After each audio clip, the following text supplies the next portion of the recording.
안녕하세요. 사실과 의견입니다.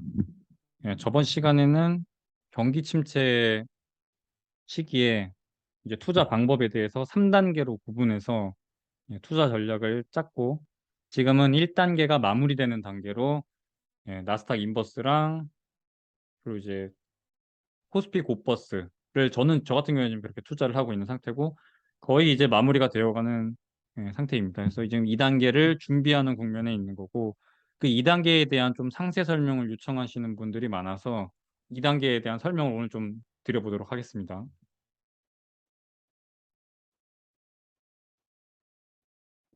우선 경기 침체 3단계에서 말씀드렸다시피 1단계가 지금 거의 끝나가는 상태로 보여요. 오늘 제가 20%를 찍었다가 지금 또 나스닥이 많이 상승을 해서 1.5% 정도 상승을 하고 있네요. 그럼 이제 다시 한 19%, 18% 정도 될 것 같은데,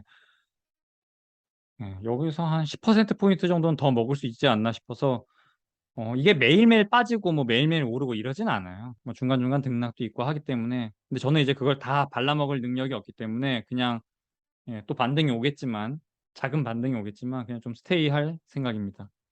근데 내일이라도 좀 고버스가 큰 움직임을 그러니까 코스피가 큰 움직임을 보인다고 하면 고버스 같은 경우에는 레버리지이기 때문에 정리 예정입니다. 그리고 우린 지금 이제 두 번째 이 장기 국채 투자에 대해서 기준금리가 높은 수준을 쭉 유지하게 되는 요 시기에는 이제 장기 국채 투자를 하러 들어갈 예정입니다. 그래서 보시면 빨간색 금리 상승기 첫 번째 국면, 금리 유지기 두 번째 국면, 근데 금리 인하기 세 번째 국면으로 나눠서 투자를 하는데, 왜 장기 채권 중에서도 왜 국채, 요거에 대한 건 제가 요거 이 국면 들어갈 때 제가 다시 한번 설명을 드릴게요.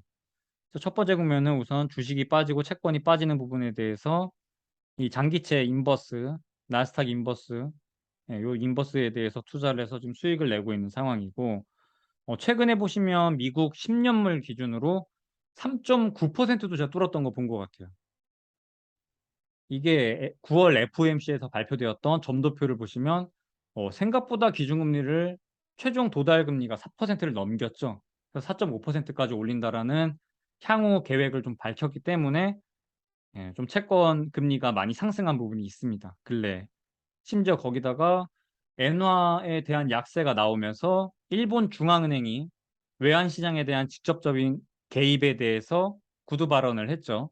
그러다 보니 일본이 보유하고 있는 장기 국채에 대한 매물이 나올 것을 우려해서 다시 한번 10년물 금리가 뛰어오르기 시작했어요.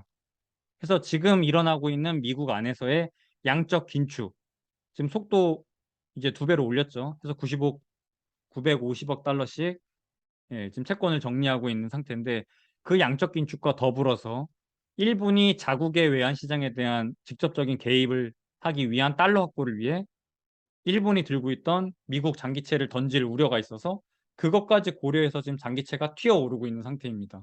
그래서 엔화도 저희가 같이 봐야 되는데, 제가 아직 TLT 진입하는 거에 대해서 좀 꺼려하는 부분은, 그러니까 미국 장기 채권에 대한 매수를 조금 꺼려하고 있는 부분이, 여전히 엔화가 너무 약세예요. 지금 144엔 그 정도를 지금 유지하고 있는데, 여전히 높아서 언제든지 일본 중앙은행이 미국 국채를 던지면서 국채 금리를 끌어올릴 수 있기 때문에 지금은 조금 더 지켜보는 게 좋을 것 같아요. 제가 언제부턴가 유지선 님이 제 영상에 TLT 사는 거에 대해서 좀 여쭤보는 질문을 다셨었는데, 원래는 제가 3.5%에서 4% 정도로 분할 매수합시다라고 했는데, 그 임금 임금 인플레가 가시화되면서 ECI라고 해서 이 분기가 끝날 때마다 발표되는 4월, 7월, 10월에 발표되는 그 임금 고용 비용 지수라고 있어요. 저는 그거에 굉장히 중요한 지표로서 삼고 있고, 그거에 따라서 지금 거시경제를 해석하고 있는데, 제가 아직까지 본 뭐 전문가나 유튜버들 거 보면은 없어요. 그 비용 지수에 대해서 언급하는 부분이 없습니다. 그래서 어떻게 보면 좀 아닐 수도 있는데, 일단 제가 그걸 통해서 거시경제를 맞춰오고 있는 거는 뭐 1년 내내 정말 나이스하게 잘 맞추고 있기 때문에, 다행히 시장과 저희가 조금 다른 뷰를 가지고 다른 사람들보다 한 발 좀 앞서서 움직일 수 있는 것 같아요. 요건 어떻게 보면 조금 우리만의 뷰를 가지고 있는 거죠. 그래서 저는 그거 다행이라고 보고 있고 그것까지 보고 이 "미국 장기 국채에 진입합시다."라고 제가 그때 댓글을 남겼어요. 근데 아니나 다를까 그 점도표가 높게 찍히면서 지금은 3.8% 까지 올라왔으니까 이 듀레이션이 굉장히 긴 채권이니까 지금 거의 30 그러니까 0.3% 포인트 아꼈죠. 어떻게 보면은. 진짜 저점에서 한 번 더 꾹 참아서 진짜 저점에서 딱 매수할 수 있는 좋은 기회가 온 것 같아요. 그래서 한 번 더 진짜 잘 참았어요, 제가 생각했을 때는. 그래서 향후 전략은 요 금리 인상 꼭대기 가기 전에 우리는 TLT에 진입을 할 거고 요 이국면에서는 그냥 쭉 스테이할 거예요. 이자 받으면서 TLT 분배금 받아가면서 쭉 기다리다가 경기 침체 오기 시작하면은 국채에 대한 매수가 붙을 겁니다. 왜냐? 경기 침체가 오면 어디 이 돈들이 시장에서 돌고 있는 돈들이 투자할 곳이 없어요. 경기 침체니까. 그때는 보통 그냥 이자만 받으려고 국채 쪽으로 전부 다 매수가 쏠립니다. 그러면서 국채 가격이 올라가기 시작할 거예요, 경기 침체가 오면. 그리고 경기 침체가 오면은 결국에 이 중앙은행이 지금의 높은 금리를 내리기 시작할 겁니다. 그래서 요 내리면은 고때 팔 거예요. 그래서 향후 계획은 어떻게 되냐면은 요 아래 차트 한번 보시죠. 중립금리. 이 중립금리라는 게 뭐냐면 시장에 형성되어 있는 금리가 요 중립금리를 기준으로 시장 경제를 해치지도 않고 인플레이션을 유발하지도 않는 이 중립금리보다 아래에 있으면 인플레이션을 유발할 거고 중립금리보다 위에 있으면 이 경제 성장률을 해칠 거예요. 근데 여러분 좀 착각하면 안 되는 게 이 중앙은행은 경기가 막 활발한 걸 원하지도 않고 경기가 침체되는 걸 원하지도 않아요. 그냥 그 중간에 적절한 수준을 원할 뿐이에요. 과열을 원하지도 않고 냉각을 원하지도 않는 그 중간을 맞추러 가는 게 중앙은행의 목적입니다. 이 존재의 목적이에요. 대신에 뭐 정부 같은 경우에는 아무래도 성장성을 유발하기 위해서 막 자금을 풀고 그런 재정 정책을 통해서 이 자국의 막 경제 상황을 활성화시키려고 노력을 많이 하죠. 보통 정부는 정치와 연관이 되어 있기 때문에 아무래도 조금 더 이 성장성에 초점을 두고 재정 정책을 필 거예요. 그와 반면에 금융 정책을 사용하는 이 중앙은행 같은 경우에는 뭐 성장성을 고려하는 것도 아니고 침체를 고려하는 것도 아니고 인플레이션도 안 되고 그냥 적절한 수준 그 금리를 우리는 중립금리라고 부르기로 했어요. 근데 사실상 이 중립금리는 결과론적이기도 하고 매 순간순간 다르기 때문에 어디가 중립금리다라고 말하는 거는 어려워요. 대신에 이제 중앙은행이 미국의 중앙은행이 어느 정도 수준을 중립금리로 보고 있냐로 봤을 때 최근에 나오고 있는 걸 보면 2.5%를 중립금리로 보고 있습니다. 근데 이미 2.5%를 뚫고 올라가고 있는 상황이고 최종적으로 이 중앙은행의 점도표에 찍힌 계획을 보면 4.5%까지 도달한다고 얘기를 하고 있는 거예요. 왜냐? 요 중립금리보다 아래에 있던 금리. 원래 미국은 제로 금리였어요. 0%. 0에서 25bp. 미국은 이 범위로서 이 기준금리가 나오게 되는데 0%에서 발생된 인플레이션을 잡기 위해서 중립금리보다 높은 수준까지 올려서 인플레이션을 잡으러 가는 겁니다, 지금. 경제를 조금 해치더라도. 그래서 이게 최종 도달 금리가 4.5%까지 보고 있는데 지금부터 한 1.5%더 올려야 되죠. 올해 4% 도달하고 내년에 두 번 정도 더 올려서 4.5%를 목표로 하고 있습니다. 그래서 23년도 최종 연말 금리가 4.5%. 그러니까 내년에는 쭉 4.5%를 유지하면서 경기를 조금 이 캄다운 냉각시키는 시기가 올 거예요.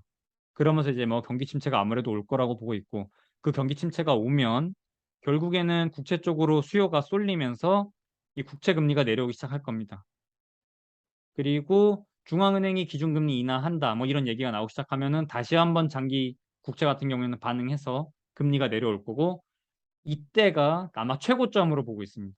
그래서 우리는 요때 이 TLT 장기 국채를 정리를 하고 그다음에 이 삼국면에서 널브러져 있는 주식일 수도 있고 뭐 부동산일 수도 있고 이 이국면에서 나타났던 경기 침체 시기에 바닥에 처박혀 있는 금, 부동산, 주식, 비트코인 뭐 이런 거 이제 쭉 들어가면 되는 거예요. 이 국채 팔고.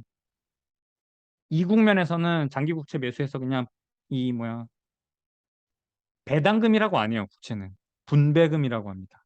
그래서 분배금 TLT 같은 경우에는 미국 장기채 같은 경우에는 월배당이에요. 그냥 그 월배당 받으면서 쭉 스테이해서 예, 기다렸다가 경기 침체 기다렸다가 가격 쭉 올라와서 중앙은행이 금리 인하하면서 중립금리까지 내려가겠죠. 그 인플레이션이 잡히면 그때 우린 정리할 거예요. 그리고 나서 바닥에 떨어진 애들 죽으러 갈 겁니다. 요렇게 이 국면의 매수, 매도를 보시면 됩니다.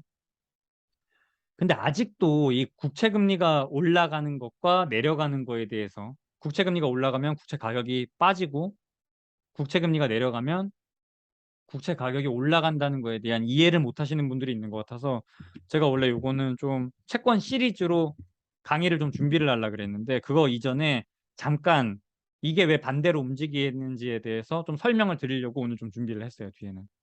그거에 대한 이야기를 한번 해볼게요. 여러분이 왜 이 금리에 대해서 헷갈려 하는지 제가 생각했을 때는 뭐냐면 우리는 보통 그냥 돈을 은행에다가 우리가 생각하는 금리는 예금 금리가 머릿속에 박혀 있어요. 금리가 낮을 때는 이거 해도 뭐 쥐꼬리도 안 주죠. 1%일 때는. 근데 10%야. 오, 그럼 예금 금리 많이 주네. 그래서 우리는 금리가 올라가는 거에 대해서는 되게 좋게 생각하고 금리 오르면 좋은 거, 금리 낮으면 나쁜 거 이렇게 생각하고 있어요. 근데 시장은 반대죠. 채권 시장에서는 금리가 낮아지면 채권 가격이 올라가고 금리가 높아지면 채권 가격이 빠지고 최근에 금리가 올라가다 보니 채권 가격이 빠지면서 대학살이라 그러죠. 채권 시장의 대학살 이런 얘기 하잖아요. 그래서 우리가 그동안에 편중되어 있던 이 협소한 시각 안에서는 은행과 우리와의 관계만 생각해서 그런 거예요. 근데 실질적으로 뭐 유튜브나 뭐 뉴스나 전문가들이 나와서 하는 얘기는 채권 시장에서의 시장 금리가 올랐네, 내렸네 이 얘기하고 있는 거예요. 그러니까 다르죠. 여기서 얘기하고 있는 금리랑 우리가 생각하는 예금 금리랑 그 차이가 있습니다. 그래서 오늘 그거에 대한 얘기를 한번 해볼게요. 보통 우리가 예금을 맡기면 은행은 거기다가 추가 가산금리를 붙여서 다시 대출해줘요. 그래서 요 예대 마진 차를 통해서 은행이 수익성을 확보하는 건데 결국엔 우리도 채권자인 거예요. 은행한테 돈 빌려주고 차용증을 받는 거죠. 예금이라는 차용증을 받는 거예요. 근데 다만 차이는 채권 같은 경우에는 발행하고 나면 그냥 계약이에요. 그럼 끝났어. 해지를 할 수가 없어. 근데 예금 같은 경우에는 중도 해지가 가능하죠. 대신에 뭐 정해졌던 이자보다 좀 덜 받겠죠. 그래서 예금 같은 경우는 해지가 가능해요. 자, 이때 이 트리플 A라고 제가 적은 거는 항상 금리라는 게 결정되기 위해서는 기간, 기간, 정해진 기간과 신용 등급 이 두 가지가 필요합니다. 트리플 A 가장 좋은 어떤 기준이 되는 신용 등급이 가장 높은 사람이 1년 동안 빌리는 게 1%다. 시장 금리가 이렇게 형성이 되어 있다고 볼게요. 요 아래의 상황은 시장에서 가장 높은 신용 등급을 가진 사람이 1년 동안 돈을 차입한다고 하면 10% 이자를 줘야 한다. 이렇게 시장 금리라고 보시면 됩니다. 요 박스에 쳐져 있는 게. 이 채무자는 시장에서 가장 신용 등급이 높은 트리플 A보다는 한 B 정도 된다고 볼게요. 이거보다 조금 낮은 사람이에요. 그래서 가산금리를 1%포인트 붙여서 이제 10,000원 대출을 내주고 이제 채권을 발행을 한 거죠. 그럼 이제 은행은 요 빨간색 채권을 갖게 되는 거예요. 근데 요게 하루 만에 다음 날이 됐는데 시장에 어떤 문제가 생겨서 막 우리나라 국가에 대한 어떤 저기 미국에서 뭔가 신용평가 등급이 하락하거나 뭔가 국제 정세가 급격하게 바뀌면서 이 시장에서 가장 신용 등급이 높은 사람이 1년 동안 돈을 빌리는데 시장 금리가 올라갔어요.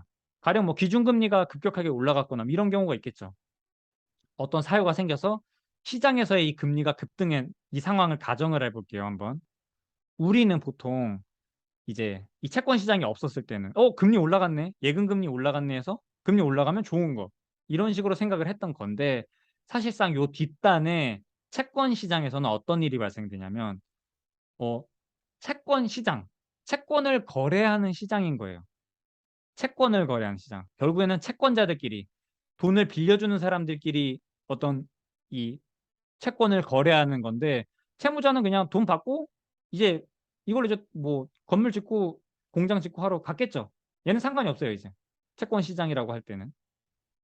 근데 22년 9월 27일 오늘 발행된 이 채권 같은 경우에는 시장 금리가 이랬으니까 낮았으니까 낮은 금리로 발행이 됐어요. 1년 동안 2% 금리로 이 B 정도 B등급 정도 되는 채무자한테는 1년에 2% 금리로 채권이 발행이 됐어요. 그래서 1년이 지나면 1,200원을 돌려주게 되어 있습니다. 근데 이게 하루 만에 시장 금리가 올라가면서 10,000원을 빌려줬는데 시장 금리가 올라가다 보니 가상금리 3%포인트 붙여서 13%로 채권이 발행됐어요. 그래서 얘는 1년 뒤에 오늘 10,000원을 빌려갔지만 11,300원을 갚아야 되는 상황이에요. 요 채권 시장만 보시면 돼요. 채권이 발행된 게 다르죠. 하루 차이밖에 안 나는데 1년 동안 기간을 가지고 있어야 되고, 물론 이게 다음 날이 됐으니까 이 빨간색 채권은 하루가 지났겠죠. 365일 중에 이 빨간색 채권은 다음 날이 되면은 364일, 잔존 일수가 364일 남은 채권이 돼 있을 거예요. 근데 얘는 1년에 2% 이자를 받고 얘는 1년에 13% 이자를 받아. 둘이 같은 가격을 받을 수는 없겠죠. 그래서 요 뒷단을 한번 생각해 볼게요. 요 뒤에 잘라오신 거로 보면 돼요. 요 앞에 우리 이제 예금 금리 뭐 받았던 그거 있는다고 보고 채권 시장이에요. 이제 여기는 내가 27일에 요 빨간색 채권이 발행된 날에 요 아래가 없이 보세요. 이 날에는 이 빨간색 채권은 어디를 가더라도 10,000원에 다시 팔 수 있을 거예요. 왜냐? 하루도 만기까지 하루도 시간이 지나지 않았고 여전히 시장 금리는 이 B등급한테는 2%, 1년에 2%로 발행을 한다.가 모두가 동의가 된 상황이기 때문에 A은행이 얘한테 10,000원에 2% 금리로 발행을 했더라도 이 채권 종이 차용증을 가지고 B은행에 가서 야, 너 나 대신에 이거 얘한테 나중에 1년 뒤에 받을래? 이거 대신에 그냥 나도 얘 10,000원 빌려줬으니까 너 그냥 오늘 10,000원 줘. 합리적이죠. 10,000원. 어차피 시장에 10,000원에 B등급짜리 나한테 돈 빌려갈 애들은 널렸다고 보시면 돼요. 근데 그냥 이 10,000원 들고 어디든 가더라도 시장 금리가 이렇기 때문에 시장에서 이렇게 금리가 형성이 되어 있기 때문에 이 채권 가격은 시간이 지나지도 않았고 여전히 10,000원일 거예요. 근데 이게 하루가 지나서 9월 28일에는 시장 금리가 올랐다고. 오늘도 발행되는 채권이 있겠죠. 오늘은 어떻게 발행이 됐냐면 1년에 13%. 왜냐하면 시장 금리가 올랐으니까. 가장 신용도 높은 AA 친구가 1년 동안 돈을 빌리면 10% 이자를 물기로 했어요. 근데 그보다 조금 신용도가 낮은 이 친구는 가상금리 3%포인트가 붙어서 13%의 채권이 발행이 됐어요. 1년 뒤에 11,300원을 주기로 돌려주기로 했습니다. 어? 이게 어제는 내가 2% 금리로 발행된 채권을 이렇게 와서 그러니까 얘는 만기가 365일 남았고 얘 만기 364일 남았는데 어차피 하루 차이니까 그냥 만기 거의 뭐 동일을 하겠죠. 동일한데 이자가 엄청 큰 차이가 나죠. 이 검은색 채권은 오늘 어딜 가더라도 10,000원에 13%의 발행을 할 수 있어요. 그러니까 사실상 이 검은색 채권은 오늘 또 10,000원에 거래될 거예요. 근데 오늘 어제 발행된 이 빨간색 채권은 얘랑 동일하게 10,000원에 거래될 수가 있을까요? 동일하게 만기 내년 9월 27일, 그러니까 하루 더 지나서 뭐 9월 28일 요 근방에 가면은 얘는 11,300원을 받고 얘는 1,200원밖에 못 받는데 둘이 같은 가격을 받을 수 있을까요? 이 빨간색 채권을 거래하는데 시장 금리가 올랐더니 다음 날 발행되는 채권이 13%에 발행이 되고 있어. 근데 얘가 동일하게 받을 수 있을까요? 계산을 이제 해보면 돼요. 얘에 대해서 적정 가치가 얼마인지에 대한 얘기를 할 때 시장 금리가 오늘 13%잖아요. B등급짜리 애한테는. 어떤 X가 오늘 시장 금리로 했을 때 1년이 지났을 때 얘 이 빨간색 채권과 동일하게 1,200원을 받으려면 왜냐면 이 빨간색 채권에 대한 가격을 찾는 거니까 1년 뒤에 1,200원을 받기 위해서는 오늘의 시장 금리로 했을 때 A가 얼마인가 역산하면 되죠. 1,200원을 오늘의 시장 금리인 1.13으로 나눠주면은 요 가격이 나올 거예요. 9,026원. 다시 얘기하면은 이 채권 가격은 오늘 9,026원인데 왜냐? 오늘 9,026원을 가지고 이 B등급의 채무자한테 빌려준다고 하면 이 시장 금리 13%로 빌려준다고 하면 1년 뒤에 동일하게 이 빨간색 채권과 동일하게 1,200원을 받을 수 있어요. 그러니까 얘는 무조건 1년을 지니고 있어야 되는 건데 얘 1년 지나면 1,200원 받아. 근데 오늘 시장금리로 했을 때는 9,000원만 주더라도 오늘 시장금리로 하면은 1년 뒤에 동일하게 얘랑 동일하게 1,200원 받아. 그러니까 얘의 가치는 오늘 9,000원으로 떨어진 거예요. 시장금리가 올랐더니 쌉손해죠. 나 어제 2%로 발행했는데 오늘 봤더니 갑자기 13%가 널려 있어. 그럼 얘가 동일하게 10,000원을 받을 수 있는가? 안 되죠. 그래서 얘의 가격을 책정을 해야 되는데 어떻게 책정한다? 오늘 시장 금리로 A가 얼마일 때 1년 뒤에 계산을 했을 때 얘가 만기 얼마 받는다고? 1,200원 받는다고. 1,200원 시장 금리 나눠주면 9,026원. 오늘 9,026원이 있으면 B라는 채무자한테 1년 뒤에 1,200원을 받을 수 있는 거예요. 그러니까 얘 2%짜리 쓰레기 채권의 가격은 9,000원으로 어제는 10,000원이었는데 채권 가격이 올랐더니 하락했다고 보시면 됩니다. 이해가 되시나요? 요거 직접 계산해 보시면 돼요. 요거 가리고 얘의 가격이 얼마일까? 오늘 시장금리가 이렇게 동일한 기간에 동일한 신용등급을 가진 친구가 이런 채권을 오늘 발행했어요. 내가 오늘 10,000원 빌려주면 13%로 누구한테든 빌려줄 수 있다니까. 근데 어제 빌려준 거는 2%야. 앞으로 1년 동안 나는 쌉손해를 봐야 돼. 응? 근데 이거랑 10,000원이랑 동일한 가격을 갖겠어? 아니죠. 9,000원만 넣더라도 지금의 금리면 1년 뒤에 1,200원을 받을 수 있다. 그래서 이 채권의 가격은 9,000원이다. 10% 빠졌죠. 10%보다 좀 안 되겠네. 금리가 11%포인트 올랐더니 한 10% 정도 빠졌죠. 그래서 얼추 금리가 오르는 만큼 이 채권 가격이 빠진다고 보시면 돼요. 요거 이제 듀레이션이랑 관련된 거기 때문에 그건 나중에 제가 채권 시리즈 설명할 때 설명을 드리겠습니다. 오늘은 그냥 시장 금리가 올라가면 왜 채권 가격이 빠지는가? 왜? 채권이 이 이자가 낮을 때 내가 발행했던 채권은 오늘 시장 금리가 올라가다 보니 오늘 나오는 채권들이 내 거보다 훨씬 좋거든. 그래서 동일한 가격을 받을 수 없어. 잔존 만기일이 동일하지만 1일이니까 그냥 뺄게요. 이거는 364일 남았고 365일 남았지만 하루 차이 그냥 동일하다고 보고 금리가 높다 보니 얘가 더 가격이 높아야 되는데 얘는 낮아야 되고 이렇게 이해하시면 됩니다. 시장 금리가 올라갔을 때 왜 채권 가격이 하락하는지에 대한 거를 이해시키기 위해서. 왜냐하면 오늘도 채권은 발행이 되고 있기 때문에 어제도 발행이 됐고 이렇게 보시면 됩니다. 그럼 반대의 상황을 한번 가정해 볼게요. 반대로 시장 금리가 되게 높았어. 이제 우리가 이 앞에서 우리가 생각하는 거죠. 시장 금리 쭉 높은 거 하다가 인하할 때 우리 이때 매도하기로 했죠. 인하할 때. 왜 이게 채권 가격이 올라가는지를 한번 볼게요. 자, 원래 1년에 10%였어. 그래서 옛날에 우리가 그냥 은행에 예치할 때는 게이득 오늘 29월 27일에 10,000원짜리 예금을 들면 10% 이자를 준대. 근데 내일 됐더니 1%로 내려왔어. 9%포인트나 빠졌어. 그러면 채권 금리가 그러니까 시장 금리가 내려가니까 내 예금 금리가 내려갔죠. 어제 했으면 10%인데 오늘 1%야. 그래서 부정적으로 생각하죠. 우리는 여기만 생각했기 때문에 그런 거예요. 예금 금리만 생각했기 때문에. 자, 이제 이 채권 시장으로 올게요. 동일하게 나한테 10,000원을 은행이 빌려가서 10%로 빌려가서 3%포인트 뽀지 붙여서 이 채무자한테 발행을 합니다. 채권을. 그러면 이제 만기에 얘는 1년 뒤에 나한테 1,130원을 11,300원을 갚아야 되죠. 근데 하루 지나고 났더니 시장 금리가 가장 채권 신용 등급이 높은 친구가 1년 지나면은 1%를 한다. 요게 이제 시장 금리로 형성이 됐어요. 보통 각 나라에서 뭔가 시장 금리를 얘기할 때는 국채 기준으로 합니다. 국채. 정부가 아무래도 그 나라에서 가장 신용도가 높은 기관이라고 보시면 되죠. 그래서 국채를 보통 기준으로 많이 얘기를 해요. 동일하게 시장금리가 내려갔으니까 내 예금금리가 내려갔겠죠. 그래서 1%로 나는 은행한테 10,000원을 빌려주기로 했어요. 1%짜리 예금을 들었어요. 그리고 은행은 다시 그거를 1%포인트 가상금리를 붙여서 발행을 하겠죠. 얘한 채무자한테, B등급짜리 채무자한테.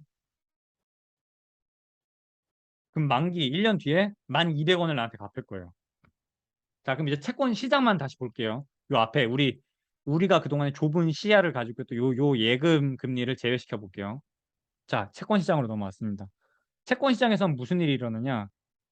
어제만 해도 1년에 13%, 1년 뒤에 11,300원을 받을 수 있는 이 돈을 발행을 할 수 있었는데, 다시 얘기하지만 채권 시장은 빌려주는 사람들 간의 거래예요. 채무자는 그냥 돈 받고 가가지고 빨리 공장 지어야지. 10%, 13%보다 높은 수익을 얻어야 되잖아요. 빨리 가서 공장 짓고 해야지. 얘는 이제 없어진 거예요. 여기 채권 시장은 돈을 빌려주는 사람들 간의 거래인 거예요. 그래서 어제만 해도 내가 13%의 이익을 받을 수 있었는데, 오늘 갑자기 뭔가 시장 금리가 빠지기 시작하면서 아씨, 오늘은 2%밖에 발행이 안 돼. 손해죠. 어제는 내가 어제 발행된 애들은 13%였는데 2%로 빠졌어.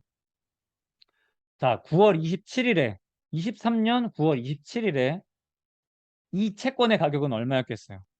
시장 금리가 10%였어요, 여전히. 나는 어딜 가든 10,000원을 가지고 돈을 빌려줄 수 있죠. 내년에 11,300원을 받는 조건으로 빌려줄 수 있잖아요. 그래서 이 채권의 가격은 액면가 그대로 하루도 안 지났죠. 그러니까 10,000원에 내가 여전히 팔 수 있었어, 이 가격을. 근데 시장 금리가 하루 만에 23년 9월 28일에 갑자기 시장 금리가 내려왔어요. 9%포인트 내려왔어요. 그러면 오늘 발행된 28일에 발행된 채권은 2%로 막 발행이 되고 있어. 어? 나 어제 13%로 발행했는데 지금 시장에서 막 발행되고 있는 거는 2%로 발행이 되고 있어. 개이득이죠.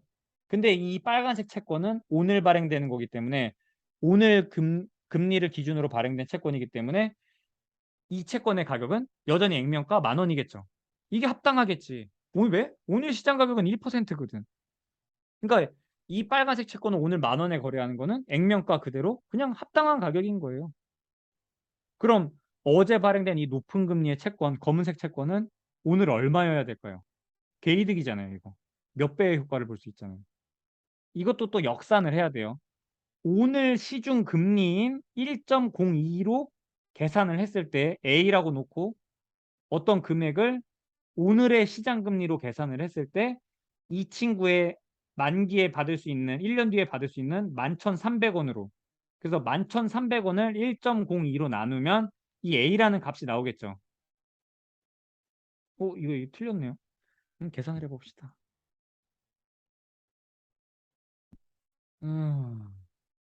봅시다. 자, 만기에 받는 이 채권은 만기에 11,000, 또 동일하게 1년 뒤에 11,300원을 받는데 시중 금리가 1.02%, 그러니까 1.02, 1.02이면 오늘 채권 가격은 11,078원.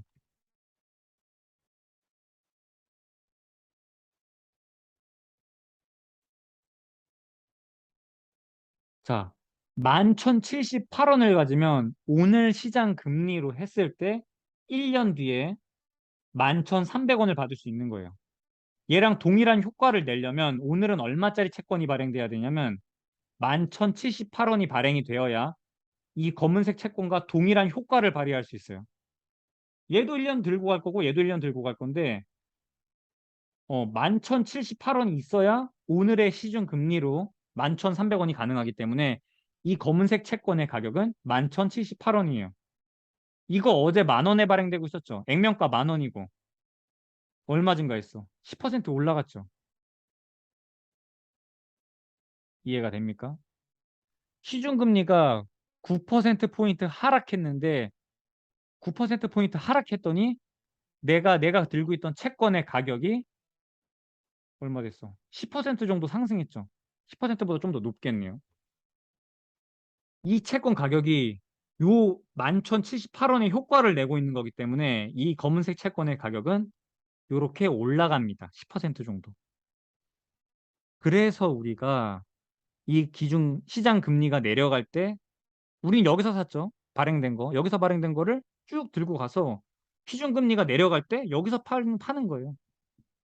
그걸 나타낸 게 지금 요 얘기입니다. 시중 금리가 내려갔더니 내 채권의 가격이 올라간다. 높은 금리로 발행됐던 내 채권이 시장 금리가 내려가다 보니 가치가 올라갔다. 이날에 발행되는 이 빨간색 채권들보다 내게 훨씬 우월해서 높은 가격을 산정받을 수 있다. 요렇게 이해하시면 됩니다. 요 채권 가격과 관련된 거는 제가 채권 시리즈 준비를 하고 있어요. 그때 가서 다시 말씀을 드릴게요. 오늘 그냥 이해하는 거는 채권 시중 금리가 올라가면 채권 가격이 어떻게 되는지, 시중 금리가 내려가면 채권 가격이 어떻게 되는지, 왜 반대로 움직이는 되는지에 대한 이해만 좀 하시면 돼요. 모르는 거 있으면 질문을 좀 남겨주세요. 예, 요거는 여러분이 직접 한번 구해 보세요. 이 시중 금리를 다르게 놔두고 이 채권을 뭐 15%로 놓고 시중 금리가 0% 아니 뭐 1%가 됐다. 이렇게 놔둬보고 오늘 그러니까 이날에 발행되는 채권들이랑 비교했을 때 내게 얼마나 비교 우위에 있는지 그 얘기입니다. 결국에는 시중 금리가 움직이는 거에 대한 여기까지 하겠습니다. 지금 나오고 있는 말씀 중에 하나가 이 TLT 그러니까 이 장기 국채를 사러 가는데 저는 달러 들고 있는데요. 저는 원화 들고 있는데요. 이게 저한테 질문이 엄청 많아요. 달러 들고 계신 분들은 그냥 TLT 사시면 돼요. 왜 TLT를 사냐?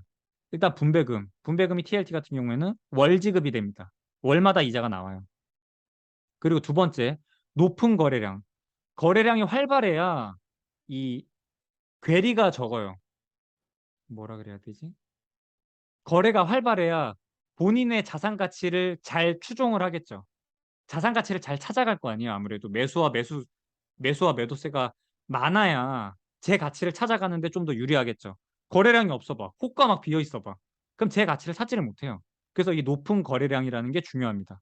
그리고 세 번째, 이게 길어야 돼요. 왜냐? 이것도 이제 듀레이션 얘기여가지고 좀 나중에 설명을 드릴 텐데 이게 1년짜리가 아니라 이 금리가 높을 때 내가 IMF 때 만약 30년짜리 국채를 샀다고 생각해 봐. IMF 때 막 20%막 이랬단 말이에요, 금리가. 그렇게 금리가 높을 때 앞으로 금리가 낮아질 게 예상이 되면은 1년이 아니라 만약에 내가 이거 30년짜리 국채였어 봐. 30년짜리 10%로 내가 지금 국채 발행을 했는데 샀는데 시장 금리가 1%로 내려갔어. 효과가 훨씬 크겠죠. 이해가 되시려나?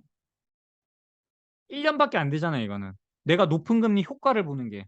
시장에서는 지금 2% 금리로 발행이 되고 있는데 내가 이게 1일밖에 안 지났지만 만약에 내가 이게 잔존일수가 10년이었어 봐. 10년 동안 나는 13% 누리면 좋겠죠. 앞으로 이 시중금리가 내려갈 걸 예상이 되는 상태니까. 그래서 적당히 긴 듀레이션을 가지고 있어요. TLT 같은 경우에는. 지금 20년물 추종하게 돼 있어요. TLT는. 근데 보시면 제가 이 거래량이 높아야 되고 적당히 긴 듀레이션이라고 하는 이유가 지금도 여기 보면은 10년물이랑 30년물이랑 역전이 되어 있어요. 이거 제가 10시에 들고 온 거네요. 3.86%. 30년물보다 얘가 더 높죠. 10년물은 훨씬 거래량이 높기 때문에 우리가 생각하는 그 어떤 적정 가치를 찾아가는 데 있어서 훨씬 빠르고 더 유리합니다. 그래서 적당히 긴 듀레이션이라는 게 필요해요. 그게 요 사이에 있는 20년물. TLT는 거래량도 많고 듀레이션도 적당하기 때문에 우리가 생각하는 그 기준금리 변동을 잘 추적할 거라고 보고 있어요. 문제는 원화예요, 원화. 이건 제가 지금 찾고 있다고 계속 말씀드리는 이유가 있어요. 이유가. 동일하게 위에 거랑 볼게요. 원화는 미국 장기채를 추종하는 게 다 선물 추종하고 있어요. 심지어 제가 오늘 찾아보니까 10년물 아니면 30년물만 추종합니다. 이 국내에 상장되어 있는 원화 ETF가 국내에 상장되어 있는 거. 원화로 살 수 있는 ETF가 심지어 환해지도 안 돼요. 그래서 좀 걱정돼요. 그렇다고 30년물을 사기에는 환해지는 되는데 아까 말한 대로 거래량이 적고 듀레이션이 너무 길기도 하고 기초자산이 선물이다 보니까 분배금도 안 나옵니다. 그래서 지금 원화로 이 두 번째 국면에서 들어가는 거를 제가 좀 많이 찾고 있어요. 그럼 뭐 안 되면은 미국채가 아니라 한국 국고채를 찾아도 되는 거니까. 한국 국고채 하면은 동일하게 월 지급으로 분배금도 나올 거고 거래량도 뭐 적당히 있겠죠. 듀레이션이 길기도 하고. 그래서 요거는 제가 찾고 있는데 제가 미래에셋 그 상담 받고 왔거든요, 오늘. 근데도 잘 모르겠어. 그분도 잘 모르겠다고 말씀하시더라고요. 어떤 게 저한테 유리할지에 대해서. 제가 상황을 설명드렸는데. 그래서 본인이 오늘 저기 본사 돌아가서 좀 어떤 게 지금 말씀하신 사항에 좀 부합할지 좀 찾아본 다음에 다시 말씀드리겠다고 했거든요. 연락이 올 거예요. 그래서 그거 다 확인해 보고 원화를 들고 계신 분들은 어떻게 투자할지를 좀 찾아볼게요. 원화를 지금 달러로 바꿔서 들어가는 거는 말이 안 돼요. 왜냐하면 우리가 이거를 들고 있는 기간을 굉장히 길게 보고 있잖아요. 투자 기간도 미리 설정을 해야죠. 향후 경기 침체 오고 금리 인하할 것까지 그때까지 다 들고 가야 돼요, 이거를. 투자 기간 자체가 굉장히 길기 때문에 뭐 분배금도 안 나와. 선물 추종이야. 그다음에 이제 나중에 가서 만약에 환율 안정화 찾아서 1,300원으로 내려오면 어떻게 할 거예요? 지금 1,430원인데 10% 환차손 볼 거 아니에요. 그래서 그거를 다 감당을 할 수가 없어요. 그래서 지금은 원화를 달러로 바꿔서 들어가는 거는 말이 안 됩니다. 왜? 되게 길기 때문에. 예상되는 투자 기간이 길어지기 때문에 예, 조금 어려울 거라고 보고 있어요. 그래서 원화는 원화대로 달러로 바꾸지 않고 국내에 상장되어 있는 ETF를 찾아서 들어갈 건데 뭐 하다 안 될 경우 국고채, 우리나라 국채 장기이물을 들어가는 거를 지금 차선책으로 염두에 두고 있습니다. 그래서 요거는 제가 정확히 상담 다 해보고 말씀을 드릴게요. 그래서 오늘은 두 번째 국면, 또 장기 국채를 어떻게 살지, 왜 사는지, 그리고 국채 가격이랑 이 시장 금리랑 왜 반대로 움직이는지에 대해서 예, 설명을 좀 드렸습니다. 이해 안 되거나 뭐 질문 있으면은 예, 댓글로 남겨주세요. 감사합니다. 빠잉.